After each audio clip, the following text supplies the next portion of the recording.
Hello guys, Radhe Radhe. कैसे हैं आप सब लोग। तो आज हम अपना स्टार्ट कर रहे हैं स्टाफिंग चैप्टर को। देखो, स्टाफिंग का मीनिंग क्या हुआ। स्टाफिंग में आता है जो हमारे मैन पावर है, जो हमारे एम्प्लॉयज हैं, उनकी प्लानिंग करना कि कितने एम्प्लॉयज की जरूरत है मेरे को, उनकी रिक्रूटमेंट करना यानी कि उनको हायर करना, उनका सिलेक्शन करना, कई सारों में से जितने आएंगे उनमें से बेस्ट कौन है हमारे लिए उनको सिलेक्ट करना, उनको ट्रेनिंग देना, उनको कितना कंपनसेशन देना है, उनको क्या किस तरह से प्रमोशन करना है जो एम्प्लॉयज हैं, उनकी सारी मेंटेनेंस, जितनी भी एक मैनेजरियल पर्सन जो एम्प्लॉयज हैं उनकी मैनेजरियल पर्सन बोलते हैं, उनकी प्रमोशन, रिक्रूटमेंट, सिलेक्शन, ट्रेनिंग, सब चीज़ों के जो प्रोसेस होता है उसको हम क्या बोलते हैं, स्टाफिंग बोलते हैं। स्टाफिंग में हम उन सारे जितने भी एम्प्लॉय रिलेटेड वर्क होता है वो करते हैं, क्योंकि जब हम एक ऑर्गेनाइजेशन चलानी है हम सबसे पहले क्या करते हैं, प्लानिंग करते हैं कि हमारा गोल्स क्या है ऑर्गेनाइजेशन में, फिर उसको ऑर्गेनाइज करते हैं, ठीक है ना, उसको सिमिलर नेचर का वर्क बांटते हैं एक जगह पे। फिर अब उस वर्क को करने के लिए मुझे मैन पावर की रिक्वायरमेंट है। उस मैन पावर की रिक्वायरमेंट, मैन पावर से रिलेटेड जितना भी काम है वो हमारा कौन से फंक्शन में आता है, स्टाफिंग फंक्शन के अंदर आता है। स्टाफिंग का मतलब हुआ involve finding right person for the right job. एक राइट पर्सन को चुनना राइट जॉब के लिए, हैविंग राइट क्वालिफिकेशन, उसके पास क्या हो, right qualification, plan doing the right job at the right time, और राइट जॉब करे वो राइट टाइम पे। तो हमारा किस में आता है, स्टाफिंग के अंदर आता है, ठीक है ना। Staffing is that part of process of management which is concern with obtaining, utilising and maintaining satisfactory and satisfied workforce. Satisfactory और सेटिस्फाइड वर्कफोर्स को मेंटेन करके रखना हमारा क्या आता है, स्टाफिंग फंक्शन का काम है। एक ऑर्गेनाइजेशन स्ट्रक्चर हमारा एम्प्टी शेल है अगर उसके अंदर राइट काइंड ऑफ पर्सन नहीं है। अगर सही एम्प्लॉय नहीं हमने हायर कर रखे तो हमारी ऑर्गेनाइजेशन नहीं चल सकती। Staffing aims to fulfil these empty shells with right people. Staffing क्या करता है, जहाँ एम्प्टी शेल्स है हमारी ऑर्गेनाइजेशन में, जहाँ पे जिस बंदे की रिक्वायरमेंट है उसको पूरा करती है। अब आती है इंपॉर्टेंस क्या है स्टाफिंग की, importance of staffing.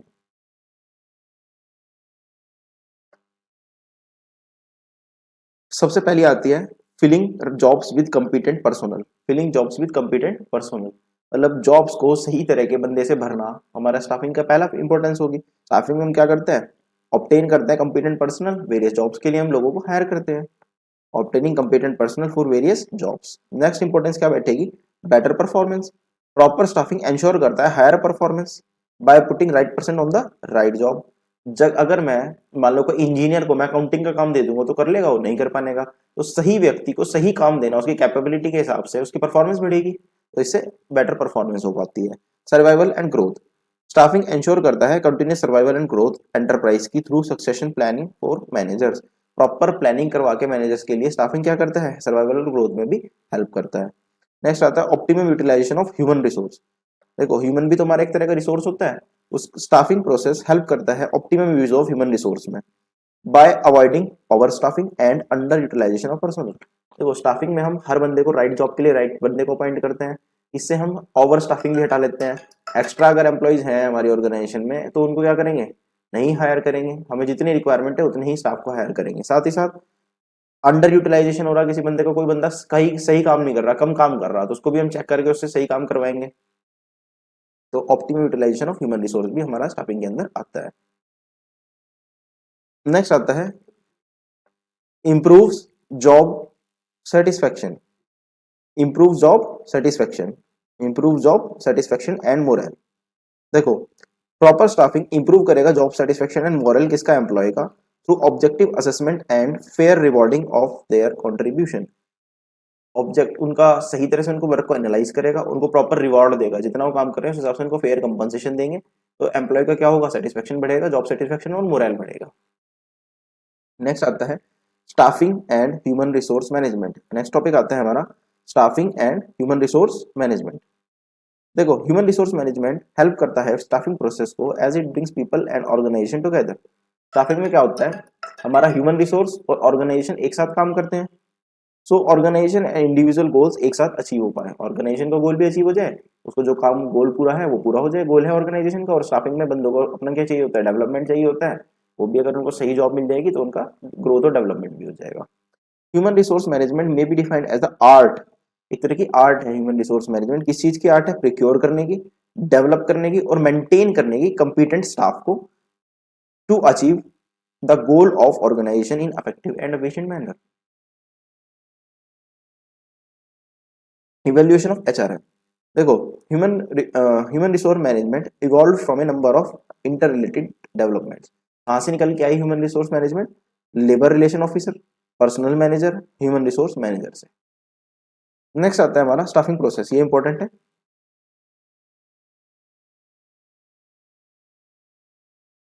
Very very important. अब मुझे स्टाफिंग प्रोसेस में क्या क्या स्टेप्स को फॉलो करना पड़ेगा? सबसे पहले भाई देखो, मेरे को जब एम्प्लॉय हायर करने हैं, स्टाफिंग का प्रोसेस है, सबसे पहले मैं क्या करूंगा? मैन पावर की रिक्वायरमेंट को समझूंगा, कितनी मैन पावर की रिक्वायरमेंट है मेरे को। सबसे पहला काम क्या हुआ? Estimating the man power requirement. Man power requirement involve forecasting, idea लगाना, and determining future man power need of the organization, की ऑर्गेनाइजेशन को फ्यूचर में कितनी मैन पावर की रिक्वायरमेंट होने वाली है, उस हिसाब से क्या करूंगा? मैं हायर करूंगा बंदों को। इसमें क्या क्या आता है? It involve the following: making inventory of current human resource in terms of qualification, training and skills. अपने जितने भी एम्प्लॉय इस टाइम पे हैं अपने पास, सबकी लिस्ट बना लो, कितने हैं वो मेरे पास, क्या उनकी क्वालिफिकेशन है, कितनी उनको ट्रेनिंग मिली हुई, क्या क्या उनकी स्किल्स है। फिर असेस करो future human resource need of all department. फिर एक आइडिया लगाओ कि हर डिपार्टमेंट को कितने कितने बंदों की जरूरत है फ्यूचर में। ठीक है जी। इसमें दो तरह से एनालिसिस करी जाती है, एक वर्कलोड एनालिसिस, एक वर्कफोर्स एनालिसिस। कितना लोड है तो कितने, इस काम को करने के लिए कितने बंदे चाहिए, या कितनी बंदे हैं तो मेरे को कितने कितना मेरे को जितनी रिक्वायरमेंट पूरी करनी है उसके लिए कितनी बंदे चाहिए। तो वर्कलोड एनालिसिस और वर्कफोर्स एनालिसिस।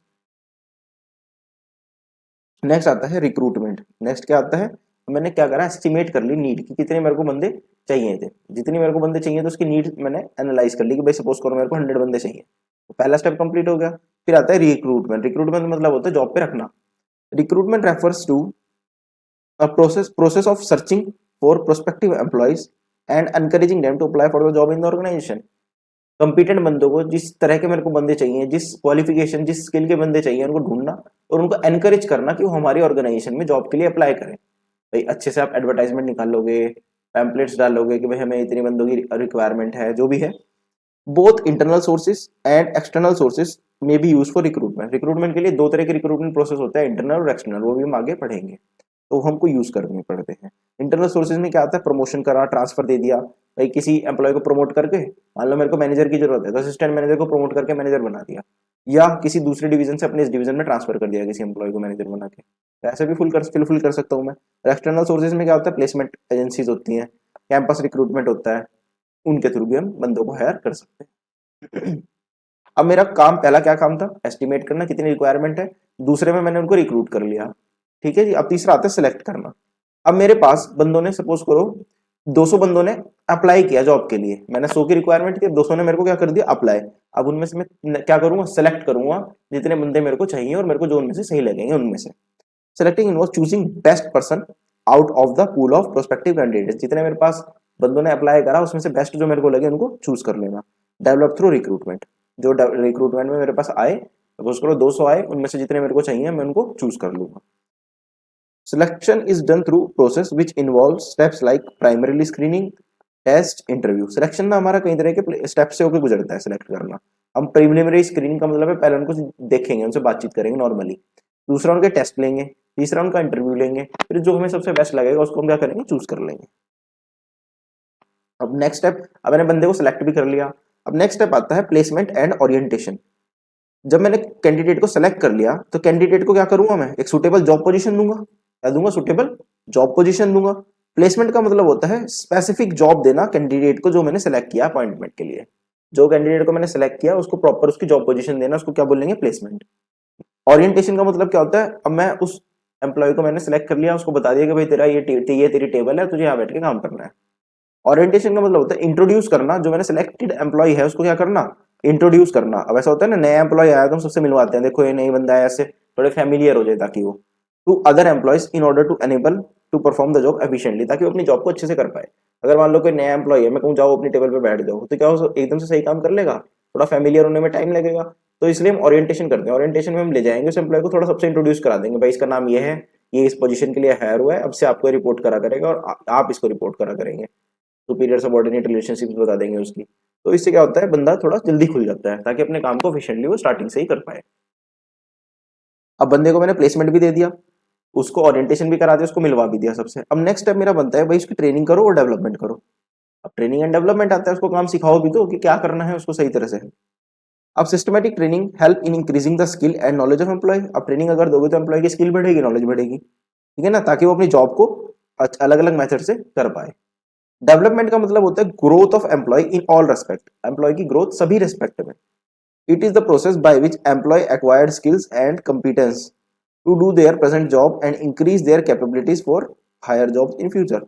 एक प्रोसेस होता है जिसमें एम्प्लॉय स्किल्स को एक्वायर करता है, नई नई चीजें सीखता है, and competence to do their present job, अपनी जॉब को, आज वाली जॉब को अच्छे से करने के लिए, और एक हायर पोजीशन जॉब्स को फ्यूचर में करने के लिए, उसको हम बोलते हैं डेवलपमेंट। जिसमें एम्प्लॉय की स्किल का विकास होता है, स्किल की ग्रोथ होती है, उसको हम क्या बोलते हैं, डेवलपमेंट।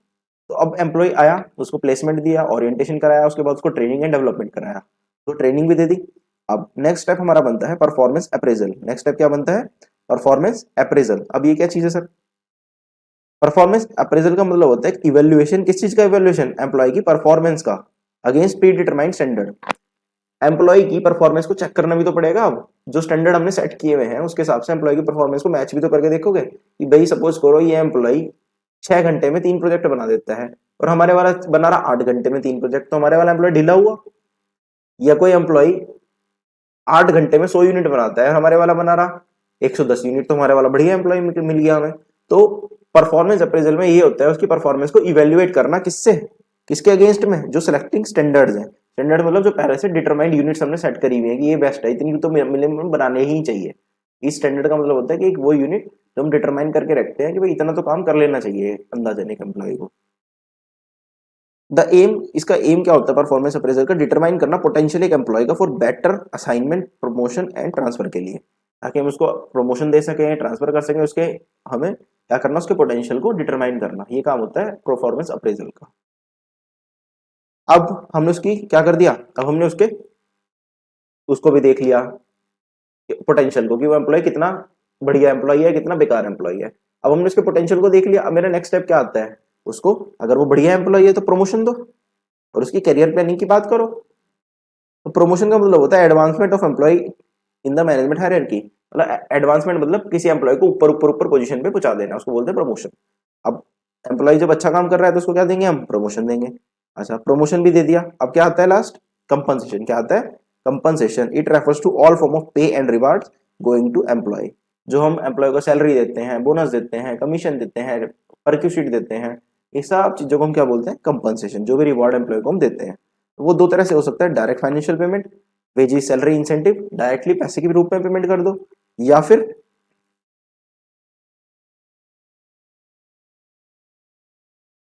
इनडायरेक्टली भी हम दे सकते हैं।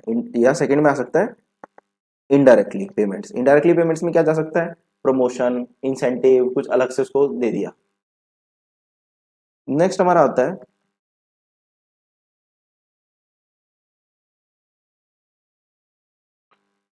एस्पेक्ट्स और कंपोनेंट्स ऑफ स्टाफिंग।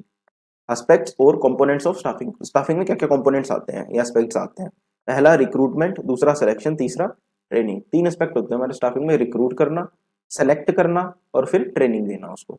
सबसे पहला अगर हम पढ़ेंगे तो वो आएगा आपका रिक्रूटमेंट। क्या आएगा, रिक्रूटमेंट एक प्रोसेस होता है जिसमें क्या करते हैं, सर्च करते हैं एम्प्लॉय को और एनकरेज करते हैं कि वो हमारे ऑर्गेनाइजेशन में जॉब के लिए अप्लाई करते हैं। अभी मैंने पीछे भी बताया था। रिक्रूटमेंट प्रोसेस इन्वॉल्व करता है फॉलोइंग एक्टिविटीज। क्या क्या आता है रिक्रूटमेंट के अंदर, सबसे पहले आइडेंटिफाई करो different source of labour supply from which application of prospective employees may be obtained. सबसे पहले वो सोर्सेज ढूंढो जहां से हम एम्प्लॉयज को ढूंढ सकते हैं। फॉर एग्जाम्पल आज के टाइम में लिंक्डइन एक ऐप है जिसमें हम क्या करते हैं, पढ़े लिखे एम्प्लॉयज वहां पे अपनी आईडी बना लेते हैं और हम उसको सही जॉब के लिए ढूंढ सकते हैं।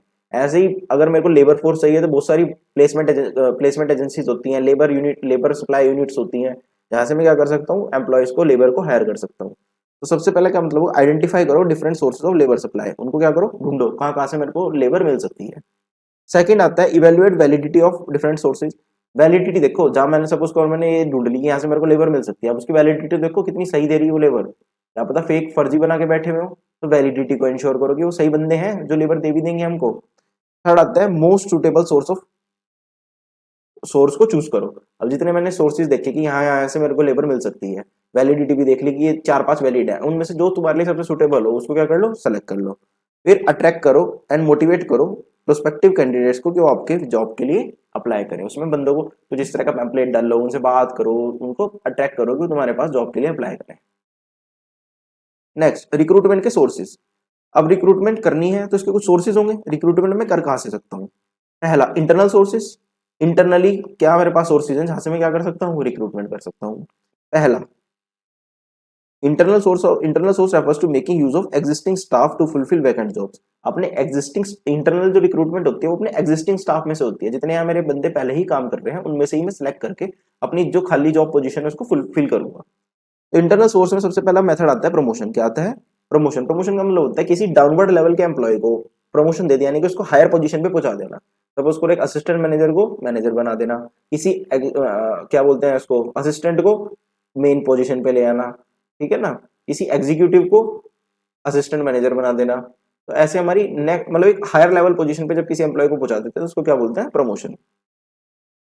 Shifting of employee from lower level position to higher level position, इसको हम क्या बोलते हैं? Promotion. Carrying higher responsibilities, higher responsibility मिलेगी, फैसिलिटीज मिलेंगी, स्टेटस मिलेगा और हायर पे मिलेगा, सैलरी भी ज्यादा बढ़ जाएगी। It is vertical shifting of employee. Vertical मतलब ऊपर की तरफ शिफ्ट करना एम्प्लॉयज को, उसको क्या बोलते हैं? प्रमोशन। अच्छा, एक और तरीका है प्रमोशन के अलावा, ट्रांसफर दे दो। क्या दे दो? Transfer. Refers to shifting of an employee from one job position to another department is, इसको हम क्या बोलते हैं? Transfer. For example, Tata company की दो यूनिट है, एक सॉल्ट डिवीजन, एक मेडिसिन डिवीजन।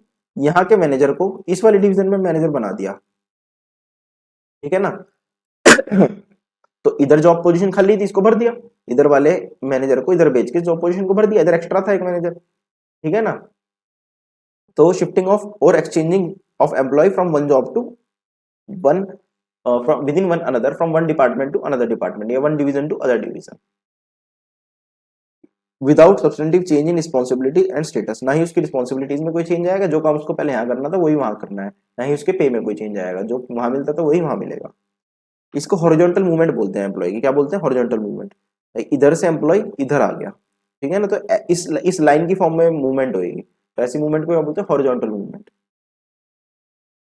तो दो तरह की हमने देखी। प्रमोशन में तो वर्टिकल मूवमेंट हो गया, भाई बंदा हायर उसकी जगह गया पोजीशन की तरफ, लेकिन ट्रांसफर में क्या है, बंदा जिस पोजीशन पे यहाँ था दूसरे डिपार्टमेंट में भी उसी पोजीशन पे गया, बस एक से की जगह दूसरे में ट्रांसफर हो गया उसका। इंटरनल सोर्सेज ऑफ रिक्रूटमेंट के मेरिट्स क्या है? पहला, एम्प्लॉय मोटिवेट होंगे टू इंप्रूव देयर परफॉर्मेंस, क्योंकि उनकी परफॉर्मेंस बढ़ने वाली है। Internal recruitment simplify the process of selection and placement, simplify कर देता है सिलेक्ट करने और प्लेसमेंट के उसको प्रोसेस को। क्यों? देखो, जब मैं अपनी अपनी खुद की ऑर्गेनाइजेशन के ही बंदे को जॉब के लिए फुलफिल करूंगा उससे, ठीक है, यानी कि कोई नया बाहर का बंदा तो नहीं आ रहा। अब नया बाहर का बंदा नहीं आ रहा तो पैसे की बचत होगी, पहली चीज बाहर वाले को हायर करोगे, इंटरव्यू लोगे, सारे काम करोगे, उस चीज की बचत हुई। दूसरा, बाहर वाले का तुम बैकग्राउंड वेरिफिकेशन करवाओगे, क्या है बंदा सही है भी नहीं, उसकी वैलिडिटी देखोगे, उस बंदे का हिस्ट्री देखोगे, रिकॉर्ड्स चेक करवाओगे, उसमें पैसा भागेगा। और लेकिन अगर तुम बंदा इंटरनली ही रखोगे, तुम उसका सारी चीजें पहले ही चेक कर चुके हो, तो तुम उसको इजीली बस तुम्हें तो प्रमोशन या ट्रांसफर देना उसको। तीसरा, no wastage of time on employee training and development. अब जो पुराना ही एम्प्लॉय को तुम हायर कर रहे हो तो उसको ट्रेनिंग डेवलपमेंट दोबारा देने की तो जरूरत ही नहीं है, जो चीज पहले से उसको सब पता ही है अपने उसके ऑर्गेनाइजेशन के बारे में। तीसरा, transfer has the benefit of shifting surplus workforce to those departments where shifts is in shortage. जिस डिपार्टमेंट, देखो ट्रांसफर से एक फायदा और होता है, जिस डिपार्टमेंट में बंदे ज्यादा हो रहे दूसरे में भेज दो, वहां पे रिक्वायरमेंट पूरी हो जाएगी जिसमें रिक्वायरमेंट है। Last, filling of jobs internally is economical. Economical का मतलब है पैसे की रूप में देखा जाए तो इंटरनल ट्रांसफर थोड़ा सस्ता पड़ता है। वही मैंने आपको बताया, बाहर एम्प्लॉय को हायर करोगे, सारा चेकअप करवाओगे, वेरिफिकेशन करवाओगे, मेडिकल एग्जामिनेशन कराओगे, तो बहुत सारा खर्चा आ जाता है इस चीज में, तो आपको इकोनॉमिकल पड़ता है इंटरनल ट्रांसफर करवाना। नेक्स्ट आता है आपका लिमिटेशंस। लिमिटेशंस क्या है इंटरनल सोर्सेज की? कहाँ पे बुरा है इंटरनल सोर्स ऑफ रिक्रूटमेंट? पहला, प्रिवेंट करता है इंडक्शन ऑफ फ्रेश टैलेंट। वही पुराने बंदे बार बार जॉब में आए जा रहे, पुराने वो कोई अपडेट करे जाए, पुराने कोई हायर पोजीशन पे भेजे जा रहे, नए जो नया टैलेंट है, जो नए बंदे हैं उनको तो जगह ही नहीं मिल रही, तो प्रिवेंट करता है इंडक्शन ऑफ फ्रेश टैलेंट। दूसरा, एम्प्लॉय में बिकम लेथार्जिक। एम्प्लॉय क्या हो जाते हैं, वही एम्प्लॉय जब अपने बार बार शिफ्ट हो रहे हैं तो थोड़ा ना घमंडी हो जाते हैं कि हमें तो कोई निकालते ही नहीं, हमें तो ये हमें ही एम्प्लॉय मतलब हमें ही हर जॉब पे भेज देंगे, नया बंदा कोई आ ही नहीं रहा, तो कॉम्पिटिशन भी खत्म हो जाता है।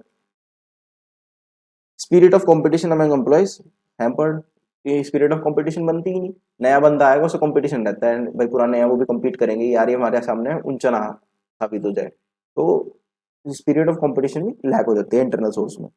Frequent transfer of employees may often reduce the productivity of original origination.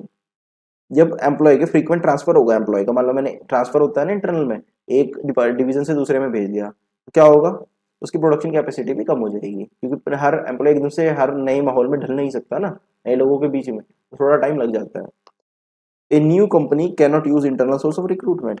अच्छा, क्या नई कंपनी में भी हम ये चीज यूज कर सकते हैं? नहीं कर सकते, क्यों? नई कंपनी में आती थोड़ी कि आज ही एम्प्लॉय नया आया उसको अगले दिन ही प्रमोशन दे दोगे। तो जब नई कंपनी है, ना ट्रांसफर दे सकता मैं ना प्रमोशन दे सकता। अच्छा, फिर अब हमारा आता है एक्सटर्नल सोर्स ऑफ रिक्रूटमेंट। कौन सा source? External source of recruitment.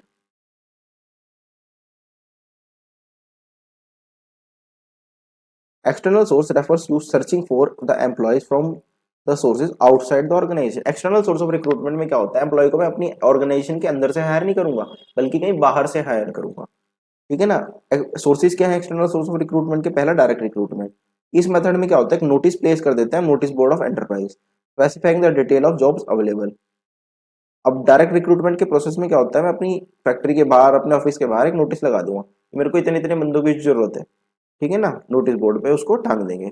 ये मेथड कब सुटेबल होता है? जहां अनस्किल्ड और सेमी स्किल्ड जॉब्स हो, मतलब जहां पे इतने पढ़े लिखे लोगों की जरूरत ना हो, नॉर्मल से बंदे, थोड़ा लेबर क्लास लोग या हल्की फुल्की नॉलेज वाले बंदों की जरूरत हो, वहां पे इस मेथड को हम करते हैं कि नोटिस टांग दिया, भाई इतने बंदों की आवश्यकता है, अपने आप मेरे को मिल जाएंगे। नेक्स्ट आता है मेरा कैजुअल कॉलर्स। नेक्स्ट क्या आता है? Casual callers. मैनी कंपनीज या रेप्यूटेड बिजनेस क्या करते हैं, एक डाटाबेस बनाते हैं unsolicited applications in their office. This list can be use for recruitment. ऐसा होता है ना, मान लो मेरे को अभी जॉब की रिक्वायरमेंट नहीं है, ठीक है, लेकिन हमारी कंपनी में बहुत सारे बंदे अप्लाई करते रहते हैं बार बार बार बार कि हाँ कोई जॉब है क्या, कोई जॉब है क्या, तो हम कहते हैं जब कभी रिक्वायरमेंट होगी हम आपको बता देंगे। तो वो क्या करते हैं कंपनी वाले, उनके डाटा को ना मेंटेन करके रखते हैं। जब कभी भी जॉब की रिक्वायरमेंट आई, उन बंदों से डायरेक्ट कांटेक्ट करके उनको हायर कर लिया, ढूंढने की जरूरत ही नहीं पड़ेगी। तो इसको हम बोलते हैं कैजुअल कॉलर्स। नेक्स्ट आता है एडवर्टाइजमेंट। नेक्स्ट क्या आता है? एडवर्टाइजमेंट। इस मेथड में क्या होता है, advertisement is given in newspaper. Newspaper में क्या देते हैं, एडवर्टाइजमेंट दी जाती है ट्रेड एंड प्रोफेशनल जर्नल्स में। ठीक है जी, फुल डिस्क्रिप्शन दिया जाता है कि जॉब के लिए मेरे को क्या क्या रिक्वायरमेंट है। ये वाइडर चॉइस देती है, most the senior positions are fulfilled by this method. जो ज्यादातर सीनियर पोजीशंस होती हैं वो हम इस मेथड से भरते हैं कि न्यूज़पेपर में एडवर्टाइजमेंट दे दी, जॉब उसमें प्रोफेशनल जर्नल्स में छपा दिया कि मेरे को इस पोजीशन के लिए मेरे पास वैकेंसी खाली है, जो कोई चाहे तो अप्लाई कर सकता। नेक्स्ट हमारा आता है एम्प्लॉयमेंट एक्सचेंज। अब इस एम्प्लॉयमेंट एक्सचेंज में क्या होता है, एम्प्लॉयमेंट एक्सचेंज ना गवर्नमेंट चलाती है, जिसमें जिस एम्प्लॉयज, अब ज्यादातर जो अनस्किल्ड और सेमी स्किल्ड लेबर होती है ना, वो अपने आप को वहाँ रजिस्टर करा लेती है। क्या करा लेती है? वहाँ पे रजिस्टर करा लेती है। और जब भी किसी ऑर्गेनाइजेशन को एम्प्लॉयज की जरूरत होती है, वो इन एम्प्लॉयमेंट एक्सचेंज के पास जाती है और कहती है भाई हमें इतने बंदों की जरूरत है। तो अप्रोच करती है ऑर्गेनाइजेशन किनको, एम्प्लॉयमेंट एक्सचेंज को, और जो सुटेबल कैंडिडेट्स होते हैं यहाँ पे रजिस्टर्ड होते हैं, ये ऑर्गेनाइजेशन उनको वहाँ भेज देती है जॉब के लिए कि लो जाओ भाई तुम वहाँ चले जाओ, जब भी कभी रिक्वायरमेंट आएगी तब।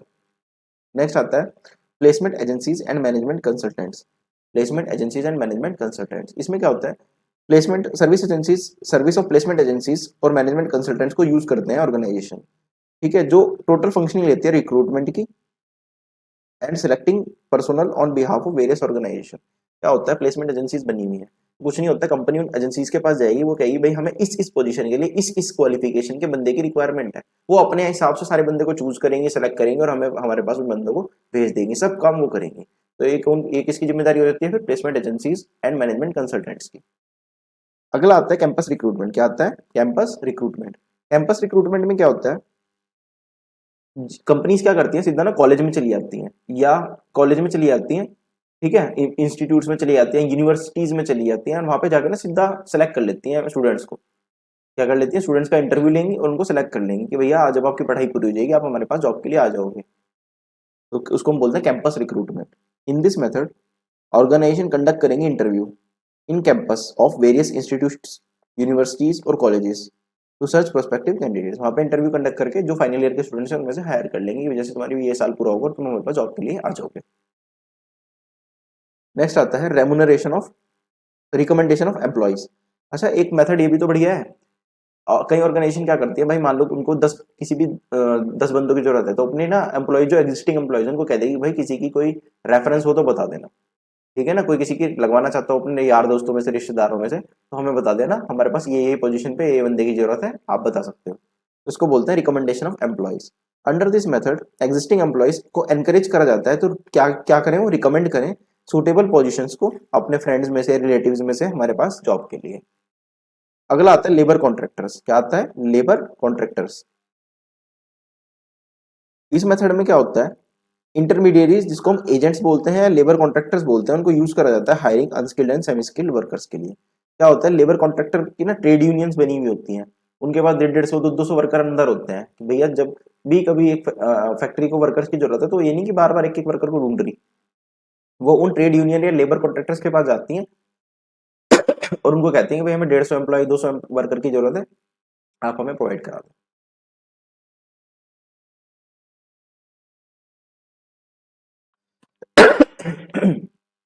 नेक्स्ट आता है एडवर्टाइजिंग ऑन टेलीविजन।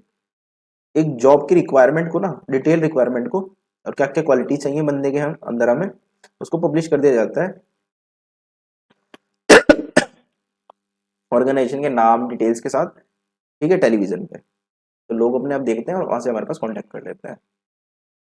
अब तो खत्म हो गया, पहले आपने देखा होगा टीवी में न्यूज चैनल पे नीचे हेडलाइन चलती रहती थी, ठीक है ना, वहां पे जब भी कोई रिक्वायरमेंट होती थी, कुछ होता था, उसमें लाइन में नीचे पट्टी सी में चलता रहता था। Web publishing, internet. इंटरनेट आजकल बहुत कॉमन सोर्स बन चुका है रिक्रूटमेंट का। सर्टेन वेबसाइट्स हैं जो स्पेसिफिकली डिजाइन करती हैं किस चीज के लिए, इन्फॉर्मेशन अबाउट जॉब्स के लिए, ठीक है, जैसे नौकरी.com, ठीक है ना, वहाँ पे जाओ, आप अपनी आईडी बनाओ, आपको जो जो रिक्वायरमेंट है उसके हिसाब से आप अपनी आईडी बना के डाल दो, तो ऑर्गेनाइजेशन आएंगे, आपको चूज करेंगे जैसे जैसे इनकी रिक्वायरमेंट होगी और आपके पास मेल आ जाएगा। अब हमने जो एक्सटर्नल सोर्सेज पढ़े, इनके मेरिट्स क्या हैं? मेरिट्स, पहला qualified personal. External source of recruitment से मैनेजमेंट अट्रैक्ट कर सकती है कि इसको क्वालिफाइड और ट्रेन पर्सन को हमारे पास जॉब के लिए क्या करें, अप्लाई करें। दूसरा, वाइडर चॉइस मिलती है, खूब सारी चॉइस है, अब बाहर से तो कितने ही बंदे अप्लाई कर देंगे, आजकल तो इंडिया में तो वैसे ही इतनी बेरोजगारी है, तो एक्सटर्नल सोर्स बहुत ज्यादा वाइड चॉइस देती है एंटरप्राइज को राइट पीपल को चूज करने के लिए। तीसरी मेरिट क्या है, फ्रेश टैलेंट। अब वाइडर चॉइस मिलती है तो न्यू ब्लड ऑर्गेनाइजेशन में आ जाता है, नया बंदा, नई सोच, नई एनर्जी, नई स्किल्स के साथ। Next, competitive spirit. साथ ही साथ क्या आती है, जब एक नया बंदा आएगा तो पुराने बंदे जो होंगे उनको कम्पीट करेंगे उसके साथ कि यार हमारे से बेटर साबित ना हो जाए, तो कॉम्पिटिटिव स्पिरिट आती है सबके अंदर, ठीक है ना। नेक्स्ट आता है हमारा डीमेरिट्स। क्या है demerits? Dissatisfaction among existing employee. जब नया बंदा आएगा, कब मैं बाहर से किसी नए बंदे को लाऊंगा, तो जो पुराने एम्प्लॉय है ना उनके अंदर डिससेटिस्फेक्शन आ जाएंगे, यार कभी हमें जॉब से ना निकाल दें, ठीक है ना। They may feel that their chances of promotion and are reduce. वो और ये भी सोचेंगे भाई क्या पता, मान लो किसी ऊपर वाली पोजीशन के ले रहा है, नीचे वाला पोजीशन का बंदा सोचेगा यार मेरे को ही प्रमोट कर देते, मेरी तो गई कि मैं प्रमोट होता। लेंथी प्रोसेस है, टाइम कंज्यूमिंग प्रोसेस है, रिक्रूट करना कोई एक दिन का काम तो है नहीं। कॉस्टली प्रोसेस है, खूब सारा पैसा स्पेंड हो जाता है एडवर्टाइजमेंट में, एप्लीकेशन को प्रोसेस, जब एप्लीकेशन आती है उनको सेलेक्ट करने में, उनका डाटा वेरिफिकेशन कराने में, बैकग्राउंड वेरिफिकेशन कराने में, फिर पूरा इंटरव्यूज कराना, सब में बहुत ज्यादा पैसा लग जाता है। नेक्स्ट, रिक्रूटमेंट के बाद हमारा नेक्स्ट एलिमेंट था selection. Selection is the process identify करना एंड चूज करना बेस्ट पर्सन को, हमारे पास जो नंबर ऑफ कैंडिडेट्स हैं जॉब के लिए, जितने मेरे पास कैंडिडेट्स आए, जिन्होंने मेरे पास अप्लाई करा, उसमें से सबसे बेस्ट वालों को चूज करना जितने मेरे को चाहिए थे, उसी प्रोसेस को हम क्या बोलते हैं, सिलेक्शन। प्रोसेस क्या है सिलेक्शन का? सबसे पहले the successive stage in selection process are. कहाँ से स्टार्ट होता है मेरा सिलेक्शन प्रोसेस? सबसे पहला काम क्या होगा सिलेक्शन में? Preliminary screening. प्रिलिमिनरी स्क्रीनिंग, देखो एक होता है ना जैसे मेरे पास कई सारी जॉब की एप्लीकेशन आई, उसमें से एक देखना कि मेरे को किस बंदे को रखना किसको नहीं रखना, एक ऊपरी ऊपरी लुक लेना, केवल ऊपरी ऊपरी देखना, तो उसको हम बोलते हैं प्रिलिमिनरी स्क्रीनिंग।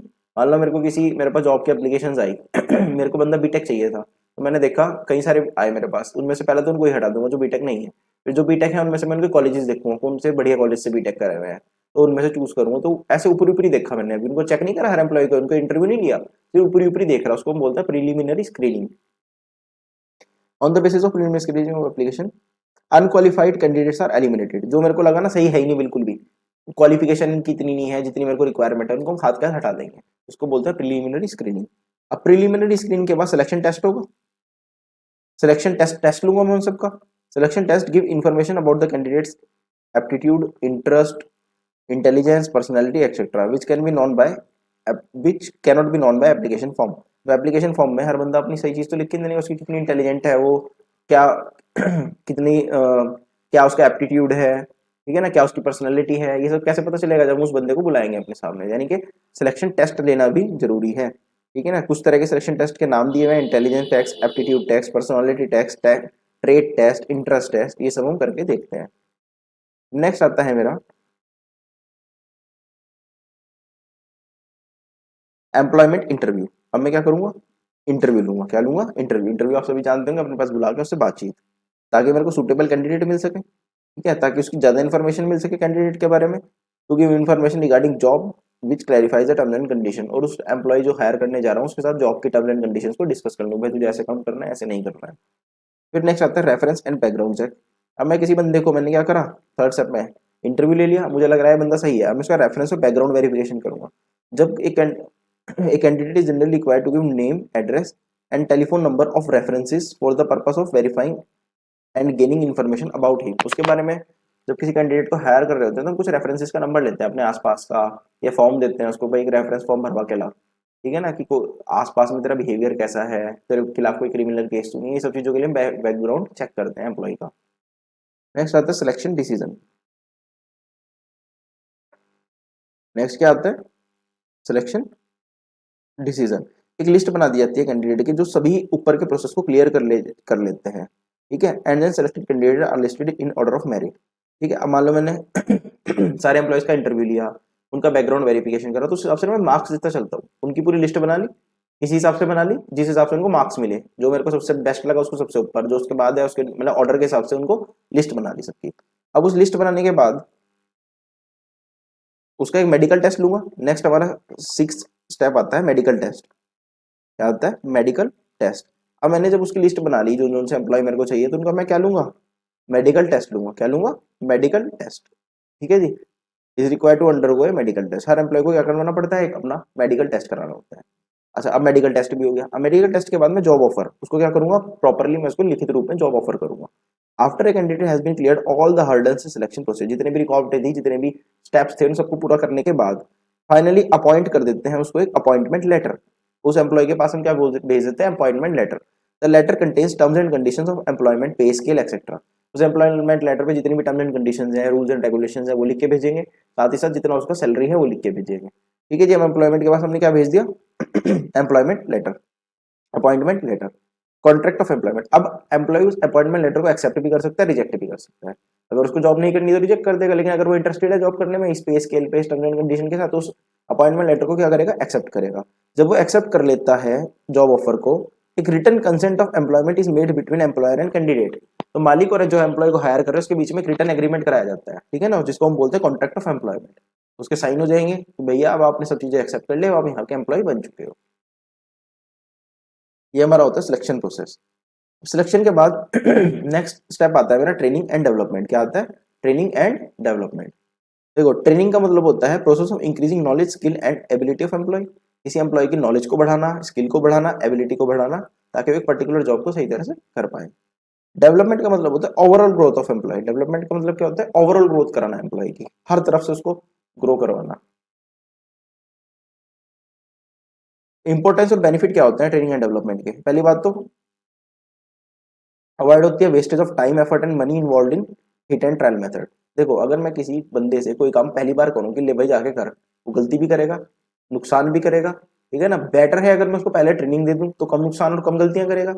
तो हिट एंड ट्रायल मेथड से बेटर है उसको ट्रेनिंग दो, और ताकि उससे क्या हो, wastage of time, effort and money कम हो। Next, increase productivity. ट्रेनिंग देने से प्रोडक्टिविटी बढ़ती है, इंक्रीज प्रॉफिट हो जाते हैं। इसलिए मान लो मैं किसी को काम करा रहा, पहले वो एक बंदा काम को पुराने मेथड से करके 10 यूनिट बना रहा था, मैंने उसको ट्रेनिंग दी, वो 15 बना रहा, तो प्रॉफिट भी तो बढ़ेगा। Next, equip future manager. Training देने से बंदा फ्यूचर में बड़ी पोजीशन पे जाएगा। Next, training increase employee morale. Morale भी बढ़ता है एम्प्लॉय का, क्या बढ़ता है, मोरल बढ़ता है। ट्रेनिंग एम्प्लॉय का क्या बढ़ता है, मोरल, काम करने की शक्ति, उसका motivation. Training helps to keep pace with rapid changes. Training हमें जो जो एनवायरनमेंट में चेंजेस हो रहे हैं उसके हिसाब से अपने आप को चेंज करने का भी मौका देता है, ताकि हम उसके साथ बाहर के एनवायरनमेंट जैसे जैसे चेंज हो रहा है उसके हिसाब से हम भी साथ साथ चलते रहें। ये तो थी ऑर्गेनाइजेशन को ही, ऑर्गेनाइजेशन के लिए किस तरह से बेनिफिट थी ट्रेनिंग। अब एम्प्लॉय के लिए किस तरह बेनिफिशियल है ट्रेनिंग देना। पहला पहला क्या आएगा, improved skills and knowledge. Employee की स्किल बढ़ेगी, नॉलेज बढ़ेगी, ताकि करियर में एडवांसमेंट हो। Next, training helps to improve the performance with help them to earn more. Performance बढ़ेगी एम्प्लॉय की ताकि उससे ज़्यादा से ज़्यादा कमा पाए वो। लेस एक्सीडेंट, तो ट्रेनिंग दे दोगे किसी को तो मशीन को सही तरह से चलाना सीख जाएगा। अगर मशीन पे काम कर रहा है तो उसके एक्सीडेंट के चांसेस कम हो जाएंगे। Next, greater job, greater job satisfaction and morale of employee. जब एम्प्लॉय को मैं ट्रेनिंग दूंगा तो उसको जॉब सेटिस्फेक्शन बढ़ेगा कि यार मेरे बारे में भी सोच रहे हैं, मेरे को ट्रेनिंग दे रहे हैं, मेरा डेवलपमेंट करा रहे हैं, और उसका मोरल बढ़ेगा। अब आता है मेथड्स ऑफ ट्रेनिंग। क्या आता है? Methods of training. दो तरह से ट्रेनिंग के मेथड्स को क्लासिफाई किया गया है, on the job training end of the job training. कौन सी दो मेथड्स में क्लासिफाई किया ट्रेनिंग के मेथड्स को? ऑन द जॉब और of the job training. Of the job जैसे आजकल दिल्ली में देखा हो अपने, बड़ी बड़ी कंपनी में वर्क फ्रॉम होम चल रहा है, बंदा घर बैठ के ही काम कर लेता है, ठीक है ना, वो तो हो गया ऑफ ऑफ वर्किंग, ठीक है ना। लेकिन एक होती है ट्रेनिंग। तो ट्रेनिंग भी हमारी दो तरह से होगी, एक ऑन द जॉब, जिस टाइम आप ऑफिस में हो, जॉब पे हो, उसी टाइम आपकी ट्रेनिंग चलेगी। एक होती है ऑफ द जॉब, यानी कि जहां पे आपका वर्क प्लेस है वहां से दूर आप कहीं जाके ट्रेनिंग कर रहे हो, उसको क्या बोलते हैं? Off the job training. तो सबसे पहले देखते हैं on the job training. On the job training का मतलब है जहां पे आपका refers to method of training applied to workforce workplace where the employee is actually working. जिस जगह पे एम्प्लॉय को एक्चुअली काम करना उसी जगह पे आपको ट्रेनिंग दी जा रही है, मेन ऑफिस में ही, उसको हम क्या बोलते हैं? On the job training. Example, apprenticeship program, internship training. जब बंदे उसमें अप्रेंटाइनशिप में जाते हैं, जैसे सीए की उसमें जाते हैं इंटर्नशिप में, तो उनको ये वाली ट्रेनिंग दी जाती है। लेकिन अब आता है अपना ऑफ द जॉब ट्रेनिंग। अभी ऑफ द जॉब ट्रेनिंग क्या है? Method of training is provided to employee away from the job. जहाँ पे वो काम कर रहे हैं वहां पे नहीं दी जाएगी ये वाली ट्रेनिंग, उससे कहीं दूर ले जाके दी जाएगी। Involve learning before doing. इसमें क्या होता है? पहले सिखाया जाता है फिर उसको काम पे भेजा जाता है। इसको हम वेस्टिबल ट्रेनिंग के एग्जाम्पल है, अभी हम आगे पढ़ेंगे वेस्टिबल ट्रेनिंग होता क्या है। अब हमारे आता है various methods of training. Training करने के भी कई सारे मेथड्स होते हैं। पहला, इंडक्शन ट्रेनिंग या ओरिएंटेशन ट्रेनिंग। क्या बोलते हैं पहले को? इंडक्शन ट्रेनिंग या ओरिएंटेशन ट्रेनिंग। एक टाइप ऑफ ट्रेनिंग है जिसमें हेल्प करता है एक न्यू एम्प्लॉय को in setting down quickly into the job by becoming failure with the people. इसमें क्या होता है? नया एम्प्लॉय आया उसको फेमिलियर करेंगे अपनी ऑर्गेनाइजेशन के हिसाब से। क्या करेंगे? फेमिलियर करेंगे उसको अपनी ऑर्गेनाइजेशन के हिसाब से और उसकी सराउंडिंग के हिसाब से। The duration of such type of training may be from few hours to few days. इस टाइप की ट्रेनिंग जब उसको फैमिलियर करते हैं कुछ घंटों की भी हो सकती है, कुछ एक दो दिन की भी हो सकती है। It improve effectiveness and efficiency of the new employ. इससे क्या होता है? न्यू एम्प्लॉय की इफेक्टिवनेस और एफिशिएंसी बढ़ेगी, which help in saving time and cost. जब उसकी इफेक्टिव एफिशिएंसी बढ़ रही है, टाइम और कॉस्ट कम से कम होगा। नेक्स्ट ट्रेनिंग आती है वेस्टिब्यूल ट्रेनिंग। वेस्टिब्यूल ट्रेनिंग अभी मैंने आपको बताया कौन सी टाइप की ट्रेनिंग है? Off the job training. देखो, it is off the job training. इसमें क्या होता है? ट्रेनिंग कंडक्ट करी जाती है away from actual work place. जिस जगह पे काम होता है ना, अपने जिस जगह पे मेरी फैक्ट्री है उससे कहीं दूर ले जाकर ट्रेनिंग कराई जाती है। Actual work environment is created in a classroom that is duplicate of method of working. क्या होता है? वर्क एनवायरनमेंट एक क्रिएट करा जाता है, सेम डमी चीजें बना दी जाती हैं, ठीक है ना। तो उनके ऊपर उस बंदे को ट्रेनिंग करवा करवा के सिखाई जाती है, डमी चीजों के ऊपर, not actual. A duplicate room of workforce is prepared and instead of using original equipment, employees are trained on dummy model. Original पे ना सिखा के हर चीज का एक डमी लुक बना देंगे। डमी मतलब नकली, उसके ऊपर हमारे से ट्रेनिंग कराए जाएंगे। समझ गए वेस्टिबल ट्रेनिंग क्या होगा? जिस जगह आपकी जॉब प्लेस है उससे दूर आपको कहीं भेज देंगे, वहां बिल्कुल सेम है जैसी फैक्ट्री है वैसे एक डमी फैक्ट्री तैयार होगी, ठीक है ना। उस डमी के ऊपर आप वर्क करोगे ताकि अगर कोई महंगा नुकसान होता फैक्ट्री में डायरेक्ट काम करने से, वो डमी के थ्रू आपका बच जाए, आप काम करना सीख जाओ। नेक्स्ट आता है अप्रेंटाइनशिप प्रोग्राम। क्या आता है? अप्रेंटाइनशिप प्रोग्राम। इस मेथड में क्या होता है? Under this method training, training मतलब जो ट्रेनिंग के लिए गया, वर्क करेगा किसी गाइडेंस ऑफ मास्टर वर्कर। देखो, जब अप्रेंटाइनशिप में क्या होगा? एक बंदा हमारे पास ट्रेनिंग के लिए आएगा, जो मतलब जिस भी काम की ट्रेनिंग के लिए आया, जो भी चीज उसको सीखनी है, हम क्या करेंगे? मास्टर वर्कर के अंदर उसको भेज देंगे। जो उस चीज में मास्टर होगा, जिसके पास मतलब बढ़िया अच्छे से काम करता होगा, कहेंगे भाई इसको ही तुम थोड़ा गाइड करते रहना, काम सिखाते रहना। Who guide and help him in learning the job. जो उसको गाइड करेगा और हेल्प करेगा जॉब को सीखने में। ये on the job method of training होता है। अब ये तो नहीं ना मैं किसी को काम सिखाना तो डमी क्रिएट करके दूसरी जगह पे लेके जाऊं, उसको वहीं पे काम को सिखा देंगे। जिस जगह पे काम करता है वो सही काम करता रहेगा सीनियर, वो साथ में पहले हेल्प करेगा, धीरे धीरे उस काम को सीख जाएगा। Design to acquire a higher level of skill. ये डिजाइन करा जाता है हायर लेवल ऑफ स्किल को एक्वायर करने के लिए। डिजाइन किया जाता है to achieve a higher level of skill, ठीक है। This training is given a stipend. इसमें इस ट्रेनिंग में क्या होता है? एम्प्लॉय को क्या दिया जाता है? स्टाइपेंड दिया जाता है। क्या दिया जाता है? स्टाइपेंड दिया जाता है। स्टाइपेंड क्या होता है? एक छोटा सा अमाउंट, एक छोटा सा पे जो उस एम्प्लॉय को दे दिया जाता है कि ले भाई तू अपना खर्चा पानी निकाल लेना, जब वो लर्न कर रहा होता है। सो दैट ही और she enjoy earn while you learn, वो सीख भी रहा होता है। जनरली ये ट्रेनिंग तब दी जाती है जब कोई कोर्सेज कर रहा होता है बंदा, जैसे सीए में 3 साल की ट्रेनिंग होती है, या आप बीबीए करोगे, बीबीए में आपकी 2-3 महीने की ट्रेनिंग होगी, तो उस दौरान कुछ स्टूडेंट्स को क्या होता है, किसी कंपनी में जाकर ट्रेनिंग करनी होती है, उसमें काम सीख भी रहे होते हैं वो, और साथ में उनको छोटा मोटा सा पे भी मिल जाता है ताकि उनको खुश रहे वो। इंटर्नशिप ट्रेनिंग, इंटर्नशिप ट्रेनिंग में क्या होता है, कोई एजुकेशनल इंस्टीट्यूशंस होते हैं, वो इंडस्ट्रीज के साथ एग्रीमेंट में आते हैं कि भाई हम अपने स्टूडेंट्स को आपके पास भेजेंगे ताकि आप उनको क्या सिखा दो, प्रैक्टिकल नॉलेज दे दो उस चीज़ की, ठीक है ना। अपने बिजनेस ऑर्गेनाइजेशन में आप वहाँ डायरेक्ट उनको काम दिखा के, थोड़ा काम सिखा के उनको क्या में दे दो, प्रैक्टिकल एक्सपीरियंस दे दो, प्रैक्टिकल नॉलेज दे दो, ताकि वो इस काम को अच्छे से करना सीख पाए। तो ऑर्गेनाइजेशन टाई अप कर लेते हैं वेरियस इंडस्ट्रीज के साथ कि हम अपने स्टूडेंट्स को आपके पास भेजेंगे, आप इनको काम सिखा देना। तो ट्रेनिंग चैप्टर हमारा कंप्लीट हुआ, तो आप 2-3 बार अच्छे से रिवाइज कर लेना।